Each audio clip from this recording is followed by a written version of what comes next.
आज जो सोनम सर के साथ हुआ ना, ठीक नहीं हुआ। चलिए, আচ্ছা, এই আফজাল গুরু যখন পার্লামেন্ট অ্যাটাক করে এবং তার সাপোর্টার টুকরে গ্যাং মেম্বার্স সার্জিল ইমাম, তারপর উমার খালিদ, এরা যখন জেএনইউতে 2016 সালে স্লোগান দেয় যে ভারত তেরে টুকরে হোঙ্গে ইনশাল্লাহ ইনশাল্লাহ, তখন তো আপনার একবারও মনে হয়নি? ठीक नहीं हुआ। আরও স্লোগান দেয় যে তুম কিতনে আফজল মারোগে হর ঘর সে আফজল নিকলেগা, তখনও মনে হয়নি আপনার? ठीक नहीं हुआ।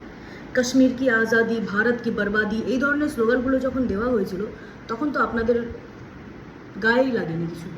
তো এখন এই সোনাম ইয়াংচুক, যাকে কালকে দিল্লি পুলিশ চ্যাংদোলা করে নিয়ে হসপিটালাইজ করেছে, তাকে কেন ওঠানো হয়েছে, তাকে কেন প্রোটেস্ট থেকে হঠাৎ করে সরিয়ে নেওয়া হলো, সেটা নিয়ে আপনাদের খুব দরদ উঠলে আসে। এটা সেই সোনাম ইয়াংচুক যিনি বলেছিলেন যে ভারত আর চীনের মধ্যে যুদ্ধ লাগলে সে চীনের হয়ে দাঁড়াবে, চীনকে সাপোর্ট করবে, চীনের সৈন্যদের সাহায্য করবেন। এটা সেই সোনাম ইয়াংচুক যে বাংলাদেশে যখন হিন্দুদের গণহত্যা হয়েছিল তার ঠিক পরেই তাকে দেখা গিয়েছে যে ইউনুসের সঙ্গে কোলাকুলি করছে। সেগুলো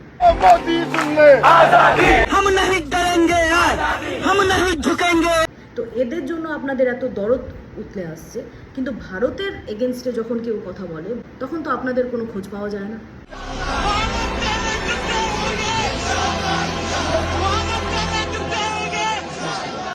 আচ্ছা, এই সিজেপির যারা বড়সড় সোকল্ড নেতা, যাদের পিছনে বিদেশি শক্তির হাত, তারা যে এই নিট এক্সাম পেপার লিক হয়েছে বলে যে একটা প্রোটেস্ট শুরু করেছিল, তো আপনাদের কি মনে হচ্ছে না যে এটা একটা কনস্পিরেসি? এর পিছনে এটাকে বাহানা করে সামনে দিয়ে পিছনে একটা আলাদাই এজেন্ডা আছে এদের। কারণ যারা যারা এই প্রোটেস্টটা যেখানে চলছে সেখানে যে মঞ্চ সাজানো হয়েছে, সেখানে যারা যারা আসছে তারা তো সব anti Hindu, anti Indian slogan এখনো দিয়ে যাচ্ছে। कि जय श्री राम बोलेंगे, मैंने बोला बोलो भाई मैं जय संविधान बोलूंगा। একটা মহিলাকে দেখছিলাম ওখানে স্টেজে উঠে গান করতে যে বাস নাম রহেগা আল্লাহ।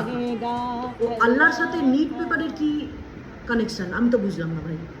এটা তো কোনো পলিটিক্যাল পার্টি না, এটা হচ্ছে টুকরে টুকরে গ্যাং মেম্বার্সরা যৌথভাবে একটা সংগঠন তৈরি করেছে যেটা হচ্ছে অ্যান্টি ন্যাশনাল। আর সব থেকে বড় কথা যে ওখানে আরেকজন ব্যক্তিত্বকে দেখা গেছে যে হচ্ছে কোনোদিন মনেই করে না যে কাশ্মীর হচ্ছে ভারতের একটা পার্ট, সেও সেখানে গিয়ে যোগদান করেছে। তো যাই হোক, আমার একটা কথাই বক্তব্য যে বাইরে কি হচ্ছে আমি জানি না, কিন্তু ওয়েস্ট বেঙ্গল বা অ্যাটলিস্ট আমি যেহেতু কলকাতায় থাকি, তো কলকাতার যারা ইয়াংস্টার আছে, ইয়াং জেনারেশন আছে, স্টুডেন্টস আছে, তাদেরকে আমার একটাই বক্তব্য যে এই ধরনের সাজানো গোছানো একটা কনস্পিরেসি বা সাজানো গোছানো একটা সোকল্ড যে হাইপ হয়েছে যে সিজেপি পার্টি, সেখানে ঢোকার আগে বা তাকে সাপোর্ট করার আগে, কারণ আমি তো কাউকে বাধা দিতে পারি না, যে যার মতন চিন্তা ভাবনা করতেই পারে, তাদের হিস্ট্রি ব্যাকগ্রাউন্ডটা একটু চেক করে নিন বা গুগলে সার্চ করে নিন, তারপর আপনারা ডিসাইড করুন যে আপনারা সিজেপি পার্টির বিরুদ্ধে কথা বলবেন না সাপোর্টে কথা বলবেন। যারা হিন্দুদের বিরুদ্ধে কথা বলবে বা যারা অ্যান্টি ইন্ডিয়ান স্লোগান যারা ওই মঞ্চে উঠে দিচ্ছে, তাদেরকে আমি তো ভাই সাপোর্ট না করতেই আমার সাজেশন দেব। আর বলিউডের এই নির্দিষ্ট এই অ্যাক্ট্রেসকে আমি তো একটা কথাই বলবো যে কন বনেগা করোড়পতিতে ওনাকে একটা কোশ্চেন করা হয়েছিল যে হনুমানজি সঞ্জীবনী বুটি কার জন্য এনেছিলেন 7 সমুদ্র 13 নদী পার করে, তো অনেক ভাবনা চিন্তা করে এই মহিলা উত্তর দিয়েছিল আই ডোন্ট নো। তো ভেবে নিন যে এই মহিলার ভারতীয় সংস্কৃতি যার মধ্যে কিছুই নেই, ঠিক আছে, আচার বিচার কিছুই নেই, তো সে আবার আওয়াজ তুলেছে। তো যাই হোক, আমি অত ডেপথে আর যাচ্ছি না, বলিউড গ্যাং সম্পর্কে আমি আর কথা বলছি না এই ভিডিওতে। এই টুকরে টুকরে গ্যাং মেম্বার্সদের জন্য আমি একটা স্পেশাল আমার তরফ থেকে বলতে চাই कि उस घर में घुसकर मारेंगे जिस घर से अफजल निकलेगा, वो कोख नहीं पलने देंगे जिस कोख से अफजल निकलेगा।